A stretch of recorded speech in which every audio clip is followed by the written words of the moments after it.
Tere tulemast taas kohtumõistjate raamatu vaatluse juurde. Seekord räägime kuningas Abimeleki lõpust. Oled sa kunagi mõelnud, mis tagajärjed sellel on, kui juhi südant täidab avatud uhkus ja piiritu võimujanu? Täna vaatame seda olukorda Abimeleki ja Seekemi linna hukkimise näitel. Kuid kõigepealt kuulakem, kuidas algallikas seda sündmust kirjeldab. See on siis kohtumõistjate raamatu 9. peatükk 42. kuni 57. salmini, nii et võtame natuke aega ja kannatlikkust, et seda kuulata. Teisel päeval läks rahvas väljale ja sellest teatati Abimelekile. Siis ta võttis oma sõjaväe ja jaotas selle 3 osaks ning varitses väljal. Ja ta vaatas ja ennäe, rahvas tuli linnast välja, siis ta tõusis nende vastu ja lõi neid. Ja Abimelek ja need salgad, kes olid koos temaga, tungisid peale ning asusid linna värava suhu ja 2 salka tungis kallale kõigile, kes olid väljal ja lõi need maha. Ja Abimelek sõdis kogu selle päeva linna vastu ja vallutas linna ning tappis rahva, kes oli seal sees. Ja ta istus linna maha ning külvas soola peale. Kui kõik Seekemi tornis asujad sellest kuulsid, siis läksid nad Periti koja võlvistikku, kui Abimelekile teatati, et kõik Seekemi tornis asujad olid kokku kogunenud. Siis läks Abimelek Salmoni mäele, tema ja kogu rahvas, kes oli koos temaga.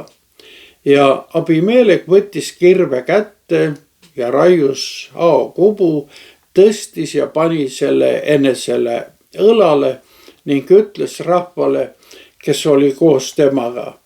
Mida te nägite mind tegevat? Seda tehke kähku nagu minagi. Siis raius ka kogu rahvas, iga mees oma haokubu, läks Abimeleki järel ja pani kubu võlvistiku peale ning nad süütasid võlvistiku sees olijate kohal põlema. Nõnda, et ka kõik Seekemi torni inimesed said surma, ligi 1000 meest ja naist. Siis läks Abimelek Teebesisse ja piiras Teebesit ning vallutas selle. Aga keset linna oli tugev torn ja sinna põgenesid kõik mehed ja naised ja kõik linna elanikud. Nad sulgesid eneste järel ukse ja läksid üles torni katusele. Ja Abimelek tuli torni juurde ning sõdis selle vastu ja ligines torni uksele, et seda tulega põletada. Aga üks naine viskas pealmise veskikivi Abimelekile pähe ja purustas tema kolju. Siis Abimelek kutsus kiiresti poisi, oma sõjariistade kandja ja ütles temale, tõmba oma mõõk ja surma mind, et minu kohta ei öeldaks, naine tappis tema. Ja tema poiss pistis ta läbi, nõnda et ta suri. Kui Iisraeli mehed nägid, et Abimelek oli surnud, siis läks igaüks oma koju. Nõnda tasus Jumal Abimeleki kurjuse, mida ta oli teinud oma isale, tappes oma 70 venda. Ja kõik Seekemi meeste kurjuse tasus Jumal nende pea peale, nõnda tabas neid Jootami Jerubbaali poja Needus. Aamen. Kuuldu ei ole lihtsalt iidne sündmuse kirjeldus, vaid sügav psühholoogiline ja vaimulik õppetund. Just selle tõttu kõnetab see täna meid ka. Pärast seda, kui Abimeleki vastane kaal oli lüüa saanud, otsustas ta ka allumatut Seekemi linna karistada ja oma võimule allutada. Kuid ta tundis, et on vaja selle linna elanikele ka truudused eest nagu kõigile kätte maksta. Niisiis oli Abimeleki tegevuse ajendiks haavata saanud uhkus mis on läbi ajaloo kuni tänase päevani põhjustanud paljusi ohvrite rohkeid konflikte, kuid seal oli veel midagi. Alastamatu kättemaksu janu peidab endas ka ebakindlust ja võimu kaotamise hirmu. Ja seda me näeme ka kaasajal. Vaatleme siis lähemalt, millise äärmuslikkuse võib kättemaksu janu omandada. Abimelek ei halasta, ta jaotab oma väe 3 ja jääb väljale varitsema. Kui pahaaimamatult Seekimi kodanikud väljale tööle lähevad, ründab ta neid ootamatult. 2 salka tapavad kõik väljal viibijad, samal ajal kui Abimelek ise blokeerib linna värava. Terve päeva kestnud lahingu järel linn vallutatakse. Nii hävitatakse need samad mehed ja nende linn, kes olid andnud Abimelekile kord võimaluse troonile tõusta. Koletise toitmine lõpeb ikka jälle sellega, et koletis murrab oma toitja maha. Kuid Abimelek ei piirdu ainult linnaelanike tapmisega. Ta laseb kogu linna maha kiskuda ning sellele soola külvata. Soola külvamine polnud siin lihtsalt emotsionaalne žest. See sümboliseeris täielikku hävitust ja igavesti kestvat viljatust. Veelgi enam soovi, et seda linna isegi ei mäletataks. Nagu teame, kulus selle linna taastamiseks tervelt 2 sajandit, aga mälestus sündmustest elab tänini. Kuid Abimeleki kättemaksu iha sellega ei piirdu. Kui Seekimi tornis asunud inimesed sellest kuulsid, põgenesid nad Jumal Eelperiti koja võlvistikku, lootes, et see pakub neile kaitset. Seal oli umbes 1000 meest ja naist. Paraku ei pakkunud ka see paik varju.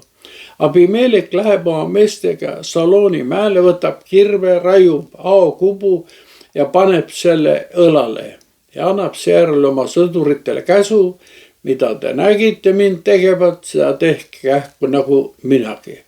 Siinkohal meenuvad tema isa Gideoni sõnad, kuid siin juba üsna karmi kontrastina. Kui hea eeskuju toob kaasa head, siis Abimeleki kuri eeskuju sünnitab vaid kurja. Ta tegutseb pimedas kättemaksu ihas, et maksta kätte oma rahvuskaaslastele. Nüüd süüdatakse kogutud aod võlvistiku peal ja kõik 1000 meest, kes seal võlvistikus on, hukkuvad. Nii täitub Jootami poolt antud prohveti kuulutus, tuli, mis sai alguse Abimelekist, hävitas ka Seekimi. Kuid kas Abimelek sellega piirdub? Mis juhtub inimeste, kellel on täitmatu võimu ja kättemaksu janu? Abimelek ei suuda peatuda, ta liigub edasi Teebesi linna alla, mis oli tõenäoliselt samuti mässus osalenud. Abimelek piirab linna ja valutab selle, nagu Seekimis põgenes ka siin rahvas linna keskel asuvasse kindlustorni. Nad sulgesid uksed ja läksid katusele, kuna võlvistiku põletamine Seekimis oli õnnestunud, siis otsustab Abimelek siinset elanikkonda karistada sama taktikaga. Ta astub otse torni ukse juurde, et see põlema süüdata. Kuid nüüd sekkub Jumal. Jumal valib oma kohtuotsuse täideviijaks ootamatu isiku. On öeldud, et üks naine, kes on torni katusel, viskab pealmise veskikivi otse Abimelekile pähe ja see purustab ta kolju. Kindlasti meenub meile teinegi piiriv lugu, kus Jumal kasutab Iisraeli vaenlase alistamiseks ka naist, kelle nimi on Jael, aga siin selle naise nime ei nimetata. Mis on aga Abimeleki loo juures kõige kõnekam? Isegi surmasuus purustatud koljuga ei tunne ta mingit kahetsust oma kuritegude pärast. Tema viimane mõte on ikka veel seotud oma au ja uhkusega. Ta kutsub oma relvakandja, ütleb, tõmba oma mõõk ja surma mind, et minu kohta ei öeldaks, naine tappis tema. Ja Tosolal teebki seda, tapab ta. Abimelek oli mees, kes üritas ajalugu ise kirjutada, kuid unustas, et ajalugu ei kirjuta inimesed, vaid Jumal. Iisraeli ajaloolisse mälestusse jäi aga kõigist püüdlustest seda asjaolu varjata tõde, et tegelikult langes see mees naise käe läbi. Kui Iisraeli mehed nägid Abimeleki surma, läksid nad lihtsalt laiali, igaüks oma koju. Abimeleki karm võimuhullusele rajatud režiim oli korraga kokku varisenud. Piibel võtab selle loo kokku tõdemusega, nõnda tasus juba Jumal Abimeleki kurjuse ja kõik Seekimi meeste kurjuse tasus Jumal nende pea peale, nõnda tabas neid Jootami needus. See lugu kaugest minevikust pole lihtsalt üks ajaloosündmus. See lugu illustreerib üht kõige vääramatumat seaduspärasust. Ärge eksige, Jumal ei lase ennast pilgata, sest mida inimene külvab, seda ta ka lõikab. Abimelek alustas oma karjääri 70 venna tapmisega ja lõpetas oma elu täieliku hävinguga. Seekimi mehed, kes olid allul teda toetunud, tõstsid ta vastu mässu ja lõikasid lõpuks samasugust hävingut. Kuld on võimas hoiatus meile kõigile.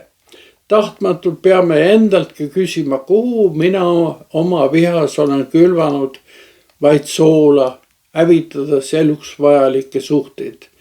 Kas minu ego kaitseks ehitatud torn võib olla paigaks, kus mind lõpuks tabab kellegi teise veskikivi? Või suudame me anda oma kaasaegsetele paremat eeskuju, teades, et kõik, mida me teistele teeme, tuleb ühel päeval ikkagi meile endale tagasi. Aitäh, et mõtlesid minuga kaasa. Järgmine kord räägime kohtumõistjatest, kelle nimed on Toola ja Jair. Aga seniks kohtumiseni.